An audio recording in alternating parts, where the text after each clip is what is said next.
पानीपत नगर निगम चुनाव में अब 2 ही दिन का वक्त बचा है। ऐसे में इससे पहले ही कांग्रेस भवन में हुई प्रेस कॉन्फ्रेंस में कांग्रेस नेताओं ने आरोप लगाया कि आचार संहिता के दौरान गुपचुप करीब 7 करोड़ के सफाई ठेके को 1 साल के लिए आगे बढ़वा दिया, जबकि अब नया सदन चुनकर आने ही वाला है। प्रेस कॉन्फ्रेंस में सफाई ठेके में अफसरों और जनप्रतिनिधियों की साठगांठ का आरोप लगाया गया। इस बारे में नगर निगम के एक अफसर ने बताया कि सरकार की मर्जी है, ये मंजूरी ऊपर से मिली है।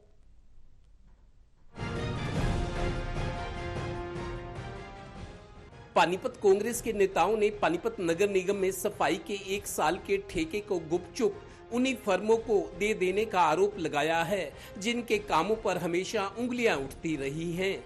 इसके अलावा भी कई और गंभीर आरोप लगाए गए हैं कि किस कदर सफाई के नाम पर बंदरबाट और भ्रष्टाचार का खेल चल रहा है। गौरतलब है कि निगम में अभी सदन नहीं है, 2 दिन बाद चुनाव हो रहे हैं। ऐसे में सफाई के 1 साल के ठेके को आगे बढ़ा देना मनमानी बताई गई है। कांग्रेस भवन में बुलाई गई प्रेस कॉन्फ्रेंस में ये गंभीर आरोप लगाए गए हैं। मैं आपके सामने आंकड़े पेश करना चाहूंगा।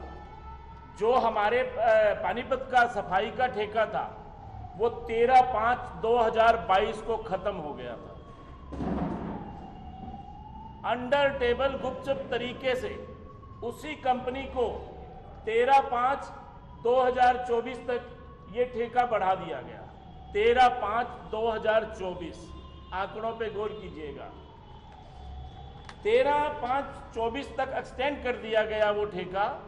उसके बाद जिस ठेकेदार की सफाई से ये लोग संतुष्ट नहीं थे, ना पार्षद संतुष्ट थे, ना विधायक संतुष्ट थे, 13/5 से 31/12/24 तक के लिए फिर उसी को टेंडर दे दिया गया।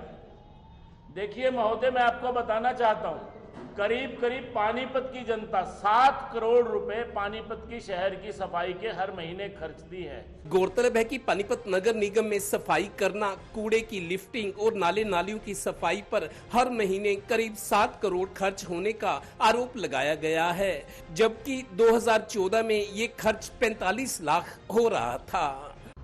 आपके राज में जो प्रॉपर्टी आईडी के दलाल थे उन लोगों ने कोठियां बना ली, सब करोड़पति बन गए।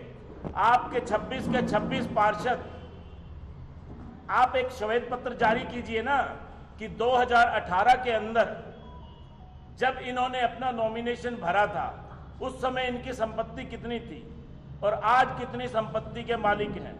गौरतलब है कि पानीपत कांग्रेस भवन में हुई प्रेस कॉन्फ्रेंस में पिछला विधानसभा चुनाव लड़ चुके और शहर के सबसे बड़े कांग्रेस नेता वरिंदर बुल्ले शाह ने भी सत्ता से जुड़े नेताओं पर आरोप लगाए। जनता ने इनको जवाब दे दिया था।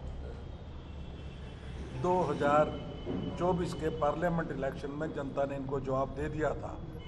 जो ये ट्रिपल इंजन सरकार बताते हैं वो किसको कहते हैं? ट्रिपल इंजन सबसे आगे बीजेपी, फिर वो बिहार वाले नीतीश बाबू, फिर चंद्रबाबू नायडू। ट्रिपल इंजन तो वो है।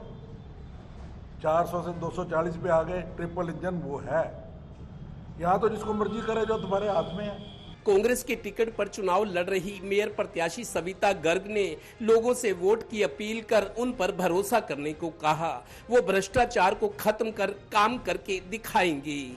ये फैला रखा है ना समाज के अंदर, लोकतंत्र की हत्या की जा रही है। अब जनता डरी हुई है समाज के अंदर। अब एक बाबूजी ने अभी बोला कि एक छोटे से ही भाईचारे के चुनाव में बार बार सीएम मंत्री, कल मैं एक मीटिंग में थी इधर बलजीत नगर में, तो वहाँ पे की पब्लिक क्या बोल रही थी कि वैसे तो मंत्री कभी आते नहीं है और अब मंत्री घर घर बैठे हैं।